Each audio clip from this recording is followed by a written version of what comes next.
तो चलिए दोस्तों शुरू करते हैं आज के इस वीडियो को सीडीपी के कुछ महत्वपूर्ण वैकल्पिक प्रश्नों के साथ में। साथियों, यदि कोई भी भाई बहन सीटेट एग्जाम दे रहा हो, KBS, Haryana TET, UP TET, तो दोस्तों वीडियो को ध्यान से जरूर देखेगा क्योंकि आज का जो प्रैक्टिस सेट है बेहद इंपॉर्टेंट होने वाला है। तो एक एक प्रश्न को बिल्कुल ध्यान से देखते चलिएगा और साथ में आपको प्रत्येक प्रश्न का उत्तर कमेंट बॉक्स में डालते चलना है। तो चलिए फिर हम सबसे पहले प्रश्न की ओर बढ़ते हैं। और दोस्तों यहाँ पर एक बात और बता देता हूँ आपको कि यदि आप इस वीडियो से संबंधित पीडीएफ पाना चाहते हैं तो हमारे टेलीग्राम चैनल को ज्वाइन जरूर कर लीजिएगा, लिंक आपको डिस्क्रिप्शन में मिल जाएगी। तो चलिए सबसे पहला प्रश्न है, कह रहा कि प्राइमरी स्तर पर छात्रों को मातृभाषा के माध्यम से पढ़ाना होता है क्योंकि। तो बिल्कुल कमेंट जरूर करें और सही आंसर बताइएगा क्या होगा। बिल्कुल बेहद इंपॉर्टेंट प्रश्न है, पहला प्रश्न है। चलिए तो ऑप्शन ए कह रहा है कि इससे बच्चों को शिक्षा स्वाभाविक वातावरण में मिलती है। ऑप्शन बी कह रहा है कि इससे अध्यापकों को अनुभवों को बांटने में सुविधा होती है। ऑप्शन सी कह रहा है कि उपरोक्त दोनों सही होंगे या फिर इनमें से कोई नहीं। तो बिल्कुल कमेंट कीजिएगा तब तक मैं यहाँ पर आपको कुछ यहाँ पर महत्वपूर्ण चीजें बताता हूँ। देखिए जो प्राइमरी स्तर का बच्चा है, कह रहा है कि छात्रों को प्राइमरी स्तर पर छात्रों को मातृभाषा के माध्यम से पढ़ाना होता है। अब देखिए मातृभाषा को समझिएगा। देखिए ऐसी भाषा जो उसके परिवेश के द्वारा, परिवार के द्वारा या फिर माता श्री के द्वारा जो भाषा सिखाई जाती है, जो उसको भाषा अर्जन करता है, जो भाषा सीखता है, उसको क्या बोलते हैं? मातृभाषा बोलते हैं। तो कह रहा है कि देखिए बच्चों को प्राइमरी स्तर पर मातृभाषा के माध्यम से पढ़ाना होता है, ठीक है, क्योंकि वो क्या है, इससे अच्छे तरीके से सीखते हैं, उनके लिए एक एनवायरनमेंट उपलब्ध हो जाता है सीखने के लिए। तो यहां पर देखिए ऑप्शन ए के साथ में यहां पर सही आंसर चला जाएगा कि इससे बच्चों को शिक्षा स्वाभाविक वातावरण में मिलती है। तो ऑप्शन ए यहां पर बिल्कुल सही आंसर हो जाएगा। चलिए इसी क्रम में हम दूसरे प्रश्न की ओर बढ़ते हैं और बहुत ही इंपॉर्टेंट प्रश्न है। चलिए कह रहा है कि स्कूल में से ड्रॉपिंग आउट होने का मतलब क्या है। ऑप्शन ए कह रहा है कि स्कूल हमेशा के लिए छोड़ना। ऑप्शन बी कह रहा है कि स्कूल में अनियमित रूप से आना या फिर वर्ग में से टुअंट खेलना। और ऑप्शन डी कह रहा है कि इसमें से कोई नहीं। तो बिल्कुल कमेंट जरूर कीजिएगा, सही आंसर बताइएगा क्या होगा। तो देखिए ड्रॉपिंग आउट का मतलब क्या होता है समझिएगा। देखिए जो बच्चा स्कूल गया होता है वो लगभग देखिए 40 दिन तक यदि कोई बच्चा स्कूल से गायब रहता है तो उसको ड्रॉपिंग आउट माना जाता है, ड्रॉप आउट बच्चा कहा जाता है। तो देखिए क्या हो जाता है कि स्कूल हमेशा के लिए छोड़ना क्या कहलाएगा? ड्रॉपिंग आउट कहलाता है। तो ऑप्शन ए के साथ में यहां पर सही आंसर चला जाएगा। चलिए अगला प्रश्न है, बिल्कुल एक और प्रश्न आपके सामने, जबरदस्त प्रश्न है। कह रहा है कि शैशवावस्था में बालक पाया जाता है। ऑप्शन ए कह रहा है, तो बिल्कुल आपको बताना है कि देखिए शैशवावस्था में बालक में कौन सा गुण पाया जाता है। ऑप्शन ए कह रहा है कि आश्रितता। ऑप्शन बी कह रहा है कि अनुकरण करना। ऑप्शन सी कह रहा है कि सहयोग लेना या फिर उपरोक्त सभी। तो पहले समझिएगा, देखिए जो शैशवावस्था की अवधि है, पहले समझिएगा इसको। जो शैशवावस्था की अवधि है वो क्या होती है? 1 से 5 वर्ष तक की मानी जाती है। 1 से 5 वर्ष तक की अवधि क्या मानी जाती है? शैशवावस्था की अवधि मानी जाती है। तो देखिए जो शैशवावस्था का बालक होगा, क्या उसमें इतनी क्षमता होगी कि वो अपने कपड़े खुद पहन लेगा, ब्रश अपने हाथों से कर लेगा, अपना स्कूल बैग लगा लेगा, यदि स्कूल जाता है, जो भी खाना है तो क्या वो अपने हाथों से खा लेगा, बनाकर परोस कर खा लेगा? नहीं खाएगा ना, वो अपने पेरेंट्स के ऊपर निर्भर रहता है। तो देखिए आश्रितता का गुण आपको किस अवस्था में देखने को मिलेगा? सबसे ज्यादा देखिए शैशवावस्था में देखने को मिलेगा। तो ऑप्शन ए भी यहां पर सही हो जाएगा। देखिए कह रहा कि अनुकरण करना। देखिए आपने देखा होगा कि जो शैशवावस्था के बच्चे होते हैं, जो 1 से 5 वर्ष तक के जो बच्चे होते हैं, आप कोई शब्दों को बोल रहे हैं, आप कुछ बात कर रहे हैं तो वो उन शब्दों को दोहराने लगते हैं। तो देखिए इसको क्या बोलते हैं? अनुकरण करना बोलते हैं। तो ये भी गुण आपको शैशवावस्था में देखने को मिलेगा। कह रहा है कि सहयोग लेना। कभी देखा है आपने कि जो शैशवावस्था का बच्चा होता है उसकी मम्मी ब्रश करवा रही होती है, ठीक है, पापा कपड़े पहना रहे होते हैं, शर्ट के बटन लगा रहे होते हैं, तो उसको सहयोग की आवश्यकता होती है, वो अपने कार्य खुद नहीं कर सकता है। तो देखिए शैशवावस्था में सहयोग का लेना भी पाया जाता है, यह भी गुण आपको देखने को मिलेगा। इसके अलावा देखिए जिज्ञासा, बहुत सारे प्रश्न पूछता है बच्चे, ठीक है, सीखने की उम्र भी कहा जाता है शैशवावस्था को, सभी को याद रखिएगा। तो देखिए यहां पर उपरोक्त सभी ऑप्शन डी के साथ में सही आंसर चला जाएगा। चलिए इसी क्रम में अगले प्रश्न की ओर, बहुत ही इंपॉर्टेंट प्रश्न था, बिल्कुल याद रखिएगा इस प्रश्न को। चलिए नेक्स्ट प्रश्न कह रहा है कि देखिए कौन सा सिद्धांत व्यक्त करता है कि मानव मस्तिष्क एक बर्फ की बड़ी चट्टान के समान है जो कि अधिकांशतः छिपी रहती है एवं उनमें चेतन नहीं, देखिए मन, उनमें मन के 3 स्तर होते हैं। तो बिल्कुल बहुत इंपॉर्टेंट, बहुत ही जबरदस्त प्रश्न है, बिल्कुल इंपॉर्टेंट लगा लीजिएगा इस प्रश्न में और कमेंट जरूर करें। जिसको भी इसका आंसर आता है कमेंट बॉक्स में इसका आंसर डाल दे, सही आंसर क्या होगा। तो देखिए समझिएगा इसको। ऑप्शन ए कह रहा है कि देखिए व्यवहारवाद का सिद्धांत कहता है, या फिर गुण का सिद्धांत कहता है, प्रकार का सिद्धांत कहता है, या फिर मनोविश्लेषणात्मक सिद्धांत कहता है। तो देखिए ऑप्शन डी के साथ में यहां पर सही आंसर चला जाएगा कि मनोविश्लेषणात्मक सिद्धांत कहता है। तो देखिए यदि आपसे पूछता है कि मनोविश्लेषणात्मक सिद्धांत किसके द्वारा दिया गया है, तो याद रखिएगा फ्रायड को, सिगमंड फ्रायड के द्वारा मनोविश्लेषणात्मक सिद्धांत दिया गया है, जिनके द्वारा मन की 3 अवस्थाएं बताई गई हैं। मन की 3 अवस्थाएं बताई गई हैं। जो पहला जो स्तर है वो है अचेतन मन। क्या है? पहला जो मन की अवस्था है वो है अचेतन मन, दूसरा है अर्धचेतन मन, और जो तीसरा है वो है चेतन मन। तो देखिए जो फ्रायड के द्वारा जो सबसे ज्यादा काम किया गया है वो अचेतन मन पर किया गया है। तो आपको याद रखना है, बहुत ही ज्यादा इंपॉर्टेंट है। और फ्रायड के द्वारा कहा गया है कि जो अचेतन मन है इसका भाग 90% तक पाया जाता है व्यक्तियों में, और जो चेतन मन है ये 10% तक पाया जाता है। तो समझिएगा। अब देखिए जो 90% है और 10% है, इसी की तुलना बर्फ की एक चट्टान के रूप में की गई है। देखिए जो आपने बर्फ देखा हुआ, यदि आप पानी में डालते हैं बर्फ को तो देखिए ज्यादातर हिस्सा उसका डूबा हुआ रहता है और थोड़ा बहुत हिस्सा आपका बर्फ का ऊपर दिखाई देगा। तो देखिए जो थोड़ा सा हिस्सा दिखाई देता है ये उन्होंने कहा है कि बर्फ की जो दिख रहा है जो पार्ट वो क्या है, चेतन मन के समान है, और जो अधिकांशतः जो डूबा हुआ भाग है वो है अचेतन मन के समान है, जो 90% तक व्यक्तियों में पाया जाता है। तो इसको याद रखिएगा, बहुत ही ज्यादा इंपॉर्टेंट प्रश्न है बिल्कुल। चलिए अगला प्रश्न देखते हैं। चलिए नेक्स्ट प्रश्न है, कह रहा है कि किस मनोवैज्ञानिक का कहना है कि सभी बालक जन्म के समय समान होते हैं। बिल्कुल बहुत ही ज्यादा इंपॉर्टेंट प्रश्न है, बिल्कुल कमेंट जरूर करें कि सही आंसर क्या होगा इसका। तो देखिए ऑप्शन ए कह रहा है कि वॉटसन के द्वारा कहा गया है, ऑप्शन बी मैकडोगल, या फिर क्लार्क के द्वारा, या फिर ऑप्शन डी कह रहा है कि क्रो एंड क्रो के द्वारा।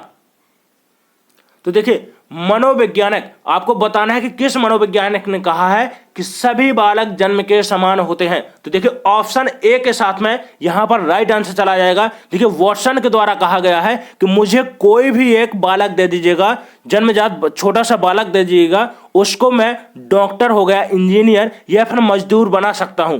तो देखिए उनके द्वारा कहा गया कि जो सभी बालक होते हैं वो क्या होते हैं, जन्म के समय समान होते हैं। तो ऑप्शन ए के साथ में यहां पर बिल्कुल सही आंसर चला जाएगा। देखिए मैकडोगल को याद रखिएगा। यदि आपसे पूछता है कि मूल प्रवृत्ति पर आधारित सिद्धांत, मूल प्रवृत्तियों पर आधारित सिद्धांत किसके द्वारा दिया गया है, तो याद रखना है मैकडोगल साहब को। देखिए जो मैकडोगल है, मैकडोगल के द्वारा 14 प्रकार की मूल प्रवृत्ति बताई गई हैं, जिससे 14 प्रकार के संवेग जुड़े होते हैं। तो ये भी आप याद रखिएगा। चलिए अगला प्रश्न देखते हैं। बहुत ही इंपॉर्टेंट प्रश्न है, बिल्कुल आज का एक एक प्रश्न आपके लिए बहुत ही ज्यादा इंपॉर्टेंट है। तो बिल्कुल ध्यान से देखते चलिएगा सभी प्रश्नों को और साथ में कमेंट करते चल रहा है। देखिए कोई भी भाई बहन यदि चैनल पर नया हो तो चैनल को सब्सक्राइब जरूर कर ले और वीडियो को अपने दोस्तों में शेयर कर दे। तो चलिए देखते हैं प्रश्न को। कह रहा कि स्कूल में अनुपस्थित रहना और भाग जाना किसके कारण होता है। तो आपको बताना है, नीचे ऑप्शन दिए गए हैं। कह रहा है कि यदि स्कूल में अप्रभावी शिक्षक हो, ऑप्शन बी कह रहा है कि अभ्यास क्रम में रुचि के अभाव के कारण, और सी ऑप्शन कह रहा है कि शिक्षण की निर्बल पद्धति के कारण, या फिर डी कह रहा है कि उपरोक्त सभी। तो देखिए यदि बच्चा स्कूल में अनुपस्थित रहता है या फिर कल्टी मारकर भाग जाता है तो इसका कारण क्या होगा। एक तो देखिए अप्रभावी शिक्षक, दूसरा होगा कि या तो वो क्या है जो आप पढ़ा रहे हैं उसमें क्या है बच्चा रुचि नहीं ले रहा है, और जो तीसरा कारण होगा वो क्या होगा कि जो शिक्षक के द्वारा जो शिक्षण पद्धति अपनाई जा रही है, जो शिक्षण विधि अपनाई जा रही है वो क्या है कारगर नहीं है, उसके माध्यम से बच्चे को समझ में नहीं आता है। तो तीनों यहां पर कारण होंगे बच्चे के कक्षा में अनुपस्थित रहने का और भाग जाने का। तो यहां पर ऑप्शन डी के साथ में यहां पर सही आंसर चला जाएगा, उपरोक्त सभी। चलिए नेक्स्ट प्रश्न। चलिए अगला प्रश्न है, कह रहा है कि बालक के सामाजिक विकास में सबसे महत्वपूर्ण कारक कौन सा है। बिल्कुल ऑप्शन ए कह रहा है कि वातावरण है, जाति भेद, आनुवांशिकता या फिर आनुवांशिकता एवं वातावरण। तो बिल्कुल कमेंट जरूर करें, वेरी इंपॉर्टेंट प्रश्न है, बिल्कुल आईएमपी लगा लीजिएगा, बहुत इंपॉर्टेंट प्रश्न है। तो देखिए जो बच्चे के सामाजिक विकास में सबसे ज्यादा महत्वपूर्ण भूमिका कौन सा कारक निभाता है बताना है आपको। तो देखिए वातावरण निभाता है, ऑप्शन ए के साथ में यहां पर सही आंसर चला जाएगा। क्या देखिए आनुवंशिकता निभा सकती है? नहीं, ठीक है, तो ऑप्शन ए के साथ में यहां पर सही आंसर चला जाएगा। चलिए नेक्स्ट प्रश्न देखते हैं, कह रहा है कि वाइगोत्स्की ने बच्चों के अधगम में निम्नलिखित कारकों में से किसी एक की भूमिका पर सबसे ज्यादा जोर दिया है। तो आपको बताना है कि किस एक पर सबसे ज्यादा जोर दिया गया है। बिल्कुल कमेंट करें, सही आंसर बताइएगा। तो देखिए यहां पर ऑप्शन ए कह रहा है कि सामाजिक, ऑप्शन बी वंशानुगत, ऑप्शन सी कह रहा है कि शारीरिक या फिर मानसिक। तो देखिए वाइगोत्स्की को याद रखना है, जो वाइगोत्स्की जी हैं, लेव वाइगोत्स्की एक रूसी वैज्ञानिक थे, एक रूसी मनोवैज्ञानिक थे। और इनके द्वारा देखिए क्या कहा गया है कि जो बच्चे होते हैं ना, वो बच्चे समाज के साथ में अंतःक्रिया के माध्यम से सीखते हैं। किसके साथ में? समाज के साथ में।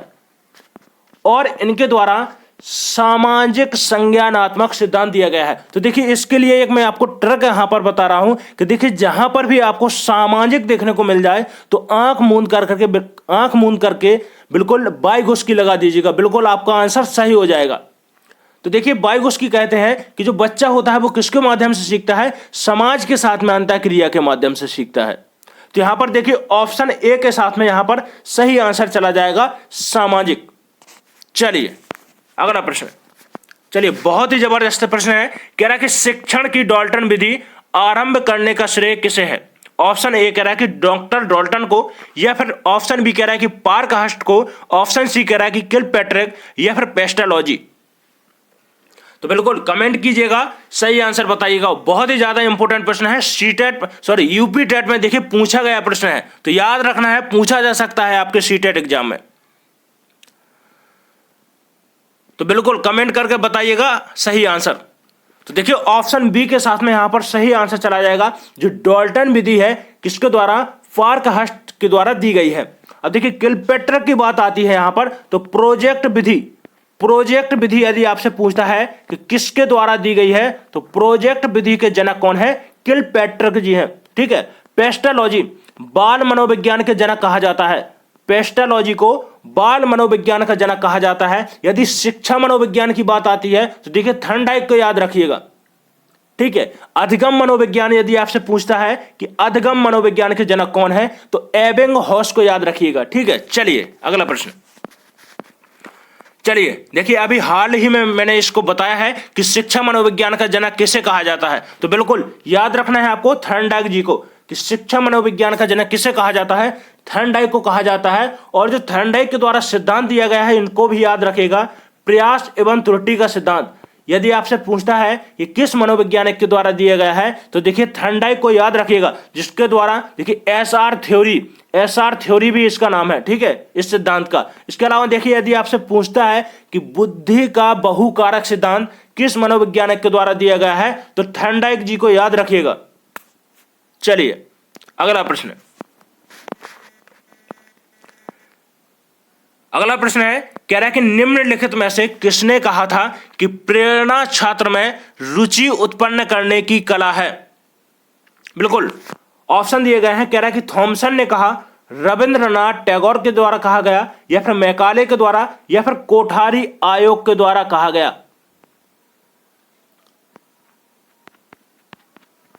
तो चलिए बिल्कुल कमेंट कीजिएगा। तो देखिए प्रेरणा छात्र में रुचि उत्पन्न करने की कला है, यह कथन किसके द्वारा कहा गया है? थॉमसन के द्वारा कहा गया है। तो ऑप्शन ए के साथ में हमारा सही आंसर चला जाएगा। चलिए अगला प्रश्न। चलिए बिल्कुल ध्यान से समझते चलिएगा सभी प्रश्नों को, बहुत ही जबरदस्त प्रश्न है, बहुत ज्यादा इंपॉर्टेंट है। बिल्कुल कह रहा है कि शिक्षण में भिन्न भिन्न शिक्षण विधि का प्रयोग करने से क्या होता है। तो ऑप्शन ए कह रहा है कि छात्रों का ध्यान केंद्रित रहता है, या फिर छात्रों को भली प्रकार से समझ में आता है, कक्षा की पढ़ाई रोचक बन जाती है, या फिर उपरोक्त सभी। तो बिल्कुल कमेंट कीजिएगा, सही आंसर बताइएगा क्या होगा। तो देखिए शिक्षण में यदि कोई शिक्षक शिक्षण करते समय यदि भिन्न भिन्न शिक्षण विधियों का चयन करता है, शिक्षण विधियों के माध्यम से पढ़ाता है, तो देखिए क्या होगा कि छात्रों का पहली बात तो ध्यान केंद्रित रहता है, कक्षा में ध्यान लगाकर पढ़ते हैं सभी छात्र।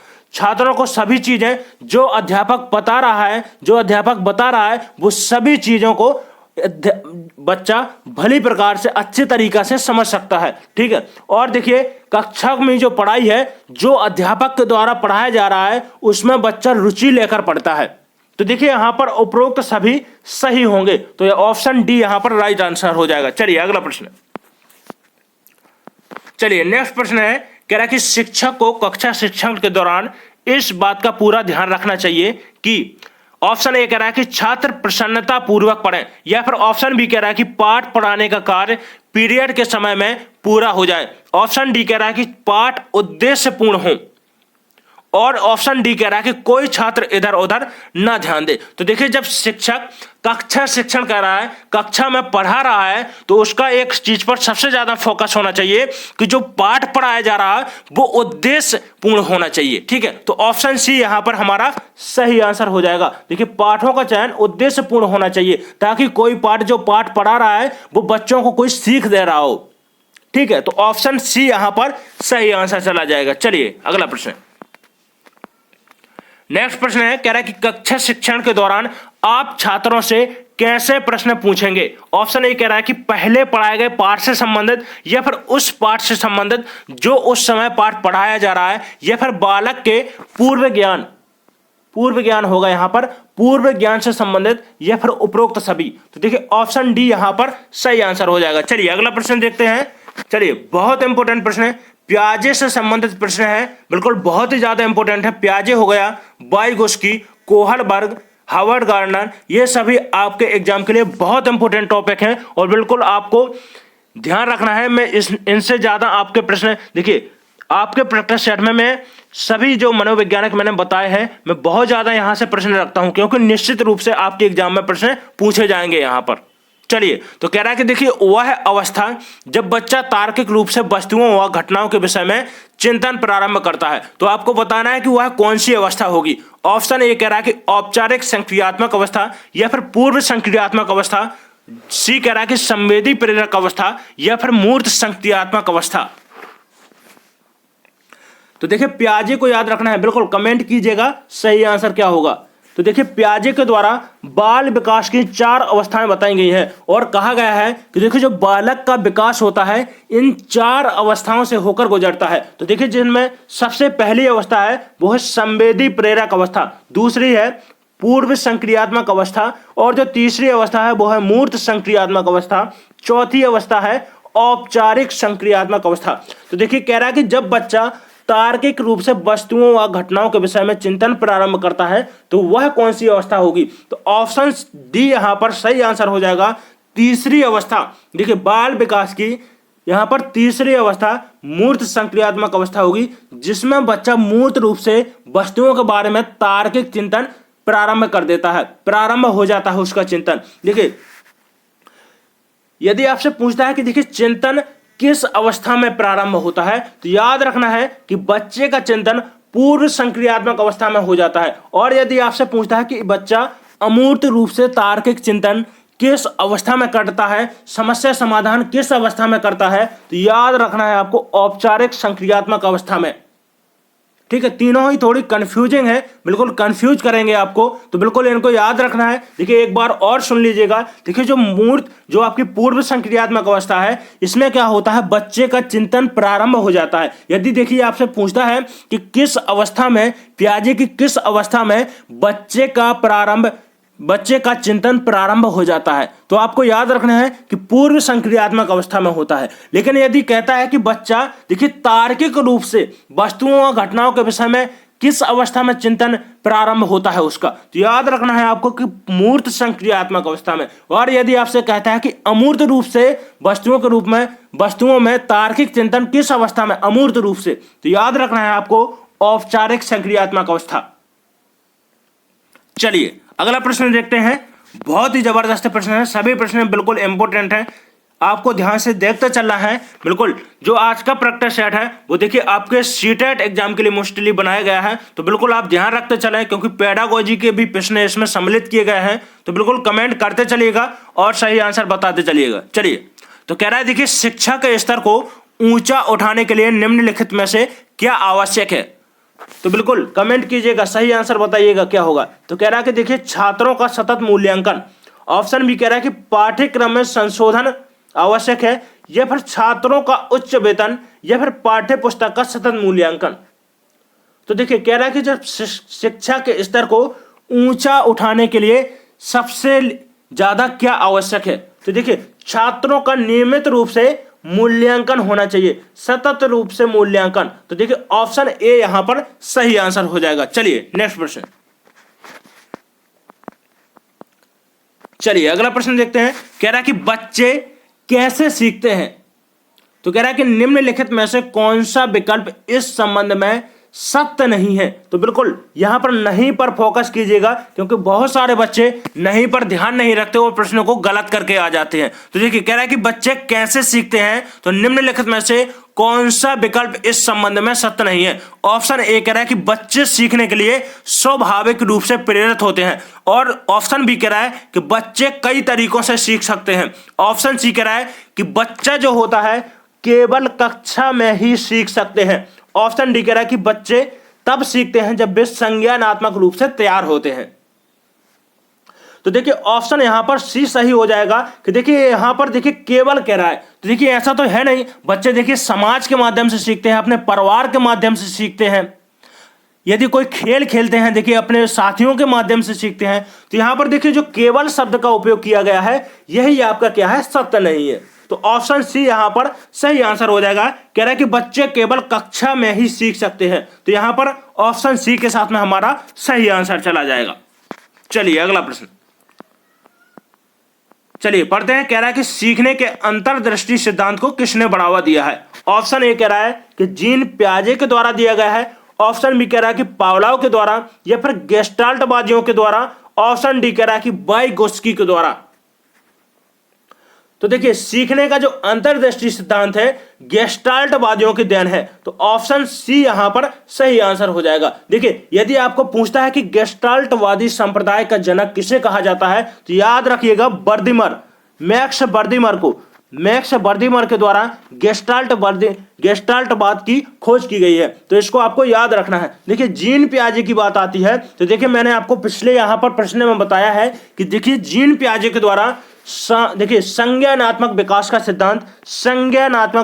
सिद्धांत किसके द्वारा दिया गया है, संज्ञानात्मक विकास का सिद्धांत तो जीन पियाजे के द्वारा दिया गया है, और इनके द्वारा बाल विकास की 4 अवस्थाओं को बताया गया है। तो आपको याद रखना है, चारों अवस्थाएं बहुत ही इंपॉर्टेंट है। चलिए अगला देखिए, कह रहा है कि पावलोव, तो पावलोव को देखिए किस रूप में हम जान सकते हैं। तो देखिए यदि आपसे पूछता है कि शास्त्रीय अनुबंधन का सिद्धांत किसके द्वारा दिया गया है, तो याद रखना है पावलोव को। देखिए पावलोव को अनुबंधन का जनक माना जाता है, इनके द्वारा कुत्ते पर प्रयोग किया गया है, यह भी आपको याद रखना है, ठीक है, याद रखिएगा। चलिए वाइगोत्स्की की बात आती है, तो सामाजिक संज्ञानात्मक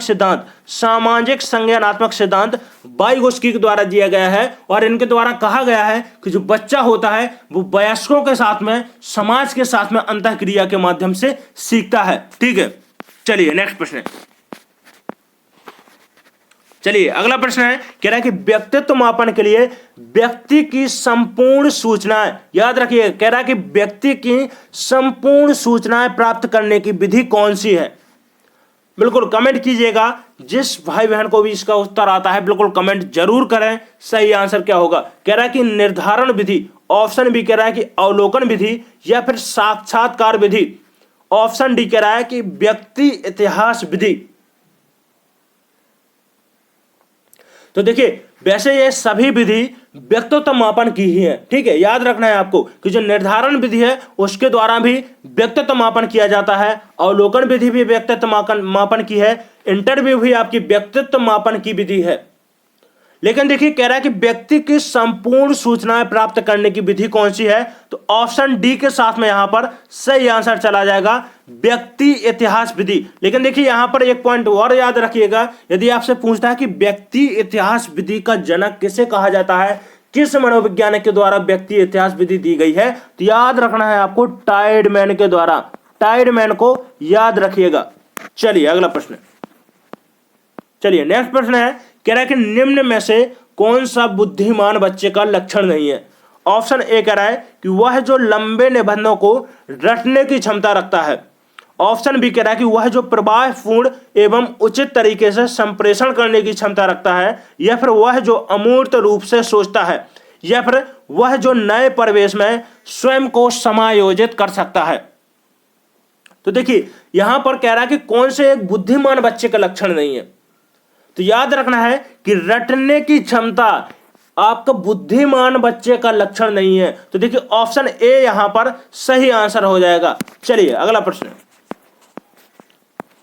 तो दोस्तों देखिए सभी प्रश्न बहुत अच्छे तरीके से मैंने यहां पर आपको बताए हैं, एक एक प्रश्न आपके लिए बहुत ही ज्यादा इंपॉर्टेंट है। यदि आपने वीडियो को ध्यान से नहीं देखा है तो एक बार फिर से वीडियो को देखिएगा और कमेंट करके जरूर बताइएगा कि आपने यहां पर कुल कितने प्रश्न सही किए हैं। और यदि आपको ये प्रैक्टिस सेट अच्छा लगा हो तो बिल्कुल एक लाइक जरूर कीजिएगा वीडियो को। चलिए इसके बाद मिलते हैं हम अगले प्रैक्टिस सेट में, तब तक के लिए धन्यवाद।